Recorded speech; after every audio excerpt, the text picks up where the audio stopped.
Hello everyone, this is Meklon and welcome to my video guide to... Wait, what's that? What the fuck? Ah, there we go. Welcome to my video guide to Infernoids, the new archetype coming in the next main box. Power of Bravery, I forgot what it's called. What's an Infernoid, you might ask? Infernoid are fire fiend monsters that care about filling the graveyard and doing stuff with the graveyard. They can special summon themselves by banishing other noids, but only if you control less than 8 level/ranks worth of monsters. They have a quick effect that allow them to tribute to banish a card from the graveyard. They also each have unique effect and they're very not nice in the lore. And also, this was like the sixth best deck of the Necros format in the TCG, and it was like more expensive than Necros at their peak, which is really funny. So yeah, let's check out all the Infernoid cards. We're starting with the small fries going by level. They all special summon themselves from the hand only, banishing another Noid from the graveyard. So PMIs shuffle the set cards in the deck, which is not the worst, I guess. You can play 1-2 of. It's fine, it's decent. Entra bounces a face-up card back to the hand, which is neat. If your opponent invested a lot of resources into a big monster, now they don't have those resources anymore, and they lost everything, which is cool. Um, Armored deck, yeah. His name, what is named? He can pop a monster, but he can't attack that turn. I think this one is really cute and really good. Obviously, it's a targeted destruction effect, which not the strongest thing in Duel Links anymore, but it's still pretty good. So played 2-3 of them. And then Petulia, as you can probably guess, this one destroys back row, but it can attack that turn also. It's more of a meta pick compared to Armor deck, not as strong. I think both of them need to... no, they don't need to banish from the graveyard to activate their respective effects as cost, which is fine. That's pretty good. We will also need to talk about the boss baby, Infernoid. Decatron. He's just a big dumb head, but it's so important. It's a foolish on summon. It gains the level of the monster you dump, which, considering you're talking about Infernoid, looks like it kinda locks you, prevents you from extending with your further plays. But it's still pretty good. There's still a lot you can do with this guy. So definitely a 3 of in my opinion. Then we have the big boys. They special summon themselves from the end or the graveyard by banishing 2 noids from the graveyard. So Piatti, not the best. Pretty weak stats, pretty weak effects. I'm not gonna run it. There's a level 6 one. I think it's Shete. It's not in the game, so it's not gonna be in Duel Links. So you don't have to worry about it. Same as there. Really good guy. 2600 attack, which is pretty cool. Non-targeting banishes a card at the end of the battle phase. I think this is a really good card. And yeah, something really important, you don't need to run more than one of the big guys, since they can basically just bring themselves back, so as long as you have banish fodder, which you're always going to have, because you're playing Infernoids. Tondel deserves his own slide because he's so fucking cool. I love this guy. He is able to attack twice after punching a monster, and with such a big attack, that means he can basically OTK your opponent. It's a really strong card. I love it. I absolutely love this guy. And then we have the biggest boy of the bunch. We're talking Deviati. That's the guys whose Decatron head is. See, that's Decatron right there. Anyway, this guy can nuke all back row on summon, except the void cards, which are the cards that support Infernoids. And it can also tribute as a quick effect to negate monster effects, which is pretty good. Like the other big boy of the archetype, it banishes itself, specials itself, sorry, from hand or graveyard by banishing 3 noids, and they lose the quick spot graveyard removal effect in favor of the monster negate effect in the case of this card. And then the biggest boy of the bunch until we get Tierra, Onunku, which basically the mirror to Deviati. This one destroys all other monsters and it can tribute to negate back row. Also a one-off because, well, they all are one-offs in my opinion. Still pretty cool. Second part, we're going to talk about the Void support cards. Void Vanishment searches every card in the game with the name Void, with the word Void in it, including Into the Void and Void Trap Hole, which is kind of funny. Also gives Banish on battle to your monsters, which um, doesn't let them uh, go to the graveyard, which I don't think is the greatest effect. It's like cool removal effect, but I'm not a fan of it. You can try it out. Void Fist, a card that looks amazing on paper. This can potentially be a summon 3 from deck, but I don't think it's reliable enough. Recent Infernoid list in the TCG OCG, well, recent, as far as the deck's been playable. I've decided to cut this one in order to focus on faster, more important power plays. I guess this is searchable if you have Vanishment and you can set Vanishment from field in order to activate Void Fist. If you are a fan of that, you can try it out, but I'm not. I'm not a fan of that. Void Seer, however, really good card. It's basically Eagle Booster in the hand, making your monsters completely unaffected until the end of the turn, and an Eos Fusion in the graveyard, which is why I'm personally in favor of running 3 copies of this card, because if you mill it, it's still a pretty good protection effect, and if you don't, well, it's just really solid to have, right? Some more Void cards. These ones are bad. Cool. Eye of the Void specials from it. Wow, you don't need that. And Void Launch and Purification prevent you from playing anything other than Infernoid monsters, and they're just really slow mill effects. Oh, yeah, no. Other cards that you want to check out. The Lightsworn package for fast mills. Raiden and Charge have been in a bunch of decks that just want to fill the graveyard as quickly as possible, from Thunder Dragons to Rockfest, Rock Brigade, whatever. Really good cards, both of those. Also played in the TCG/OCG when Infernoids were relevant. I like these two. Lila is also another name you can play alongside Raiden in order to facilitate the Lightsword shenanigans. Take care of back row, which I think is going to be important in this deck. So yeah, you can play this one as well. Monster Gates, absolutely insane card. The way this card works is you tribute one monster and then you mill until you excavate a monster that can be normal summon and set, and you special summon it. But none of the Infernoid monsters can be normaled except for Decatron. So this basically is tribute a monster, mill a bunch of cards from your deck, get Decatron or Raiden or whichever normal you get, which probably allows you to mill even more. Sadly, I only have 1 copy in Duel Links at the moment. And I say sadly, but if we had this at 3, this deck would be absolutely insane, in my opinion. Other self-mill cards, there's a bunch of them in the game. Glow Up Bulb allows you to perform some interesting synchro plays. Volcanic Wall, also outlocked at 1, but it's a pretty good starter if you don't mind relinquishing your battle phase, which if you're going first you don't. Needlebug Nest, I'm a bit torn about. It's a bit slow and it takes your limited 1 spot, but it can bait back row removal. It's not a bad card. This is the sample deck. It's not a perfect deck list, obviously, because, well, I haven't been able to play the deck in Duel Links yet. It's not out, but you can see I'm playing some of the stuff that I've mentioned. I chose Reinforcements of the Army as my limited 1 choice card in order to be able to access Raiden more easily. We are playing 3 of the major poppers, I'm going to call them poppers, and 2 of these guys. And an extra deck that includes Puzzlomino, which is a really cool card because it allows you to change the level of a monster summoned right under it.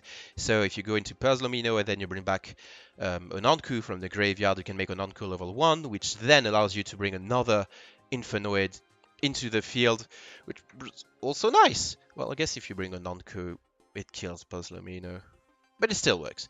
Link monsters obviously are going to be really good in this deck because Link monsters do not have levels, so they don't lock you from playing the rest of the game. And then a small synchro package because Decatron, Raiden, and Glow Up Bulb are tuners, and well, we could use a nuke or some removal effect. Recommended skills, I guess, Destiny Draw is always best generic skill.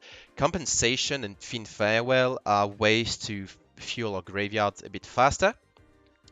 And yeah. Oh, I have to show you test footage of the hands that you can get with the sample decklist that I shared. So, yeah, I'm gonna do that now. Hello everyone, it's me again. I'm gonna showcase what this deck is capable of with your opening hands. This is not the same sample deck list as the one I just showed. I think I removed Gulwa Bulb in order to put a third Antra there. Which, yeah, I guess that's a thing I can do. So hand test setting. Yeah, let's try going first. You're only going to have 4 cards in hand, so Decatron, Petrulia, Entra, which you're not probably going to get to use turn 1. But we did open charge, so we're going to mill 3. We're going to get a Raiden. We milled a... What do we mill? We mill Almedic, Raiden, Decatron. Okay. So normal, the Raiden. Going to be able to mill 2 more. We milled an Armadic, and I think a Void... Seer, yeah. So from this point on, we do have 2 specials. Well, the best play would be, considering our options are pretty limited. You could banish an Armadic to get the Petrulia. With the Petrulia, you can make a security dragon and then pass. That's a terrible end. Guess you could get the Antra for defense purposes, but your turn ones are generally going to be pretty mediocre. Like this time we open the Raiden. Raiden's going to be able to mill only 2. We didn't mill... Oh, no, we did mill 1 Entra. Going to be able to get rid of the Entra, summon Armadic. This time we can go into Puzzle Mino because we have 2 monsters with different levels, but it doesn't really accomplish anything, and that's the big weakness of this deck, that it doesn't do a whole lot going first. There are some setups in which you can go absolutely insane. This isn't one of them. Double Decatron is not the kind of hand you want to see going first, although you could dump a higher level Infernoids and be able to... Yeah, I guess there's some stuff you can do with this. We can dump a Deviati, for instance. And then it's level 10, so I can't do anything. I should have made the Entra first. So don't be like me. That was intentional. Beware the use of your Decatrons. This one is going to be just like Armadic or Petrulia, set to pass. So I'm not going to show that. Big Lights one hand. Charge again. Mill 3 Infernoid. Get the Raiden. Normal the Raiden.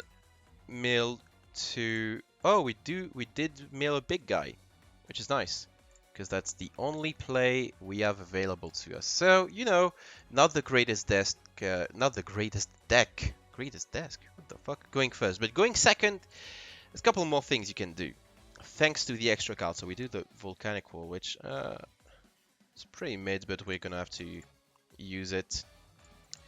Volcanic Wall is gonna mill 3 there. We are able to summon the Deviati. We are able to summon Petrulia and Armadic, which allows us to pop a bunch of back row. But that would require losing the Deviati, so I'm not actually a big fan of that one. This one's a bit better hand. Charge, mills 3, gets Raiden. Your normal's not very important in this deck. I mean, the deck is not normal reliant, so you don't mind using it on Raiden, this sort of stuff. We do have an Attendel in the graveyard, which is potentially an OTK. And a recurable link material. We can also banish Infernoids from the hand, which is really cool.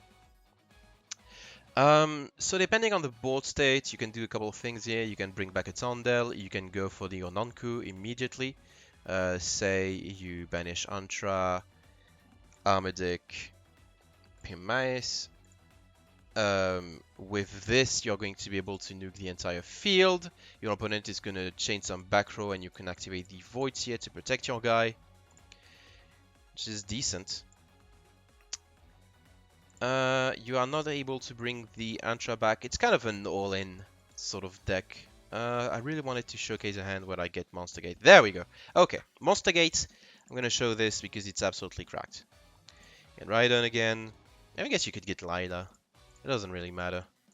Lila only means in the end phase. Pap, pap, pap. Monster Gate.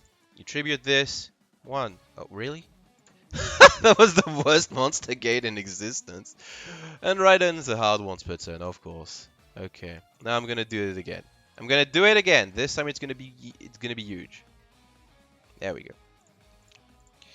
Rhoda gets Rhydon. Rhydon normal, male 2.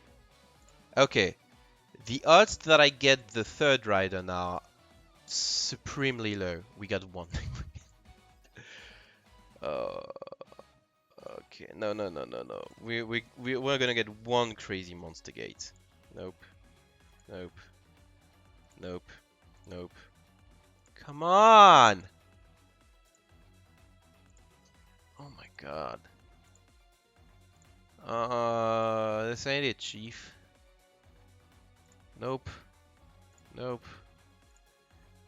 There we go. Okay. So this time, charge. Mill 2. Rhydon. Mill 2 more. Monster Gate. 1, 2. Fuck. Well, you get the idea. Monster Gate is good most of the time, okay? This doesn't count. Back to the video. Alright, pros and cons of the deck. As you could see in those test hands, it's a really fun aggro deck that has the potential to end games very quickly. I think it's insanely fun to play. It's going to be pretty cheap to build. You're only going to need one Yononku, one Sage Samas. You're going to need 3 Decatrons, but it's just still $1 reset, which I guess is very good. The decatron effect on the smaller Infernoids is really interesting in this current metagame, especially against decks like Galaxy Eye, Salmon Grade that care about the graveyard a lot. I think they look cool. That's not an Infernoid, by the way, that's Mechanical Arcfiend, but I think this guy looks absolutely insane. It looks like it could be an Infernoid, actually. And the weaknesses of this deck, it's very reliant on good mills, which all of the Light Sworn based decks are, I guess. So it tends to not be the most consistent. Aggro decks have a very glass cannon-y kind of game plan, and this is no exception. It doesn't really have any good turn 1 setup at the moment. Like, the best you can manage is the Puzzler Mino Security Dragon board, which is not that impressive and takes a lot of resources, and it really loses to graveyard hate cards. Mirror matches are going to be fun, obviously, but also cards like Necro Valley and Dimensional Fissure, which are going to see more play as we get more graveyard-focused archetypes in the upcoming months, are going to be a huge issue for Infernoid. Basically, your only out to those are going to be not even Petrulia, because Petrulia needs to banish to special summon itself, so it loses to Necro Valley. You're going to need Decatron or Lila. And no Grass. Grass Looks Greener was an insane card in TCG Infernoids. Switching decklist from 40 to 60 just to be able to abuse this card. Yeah, no Grass in Duel Links. They came too late.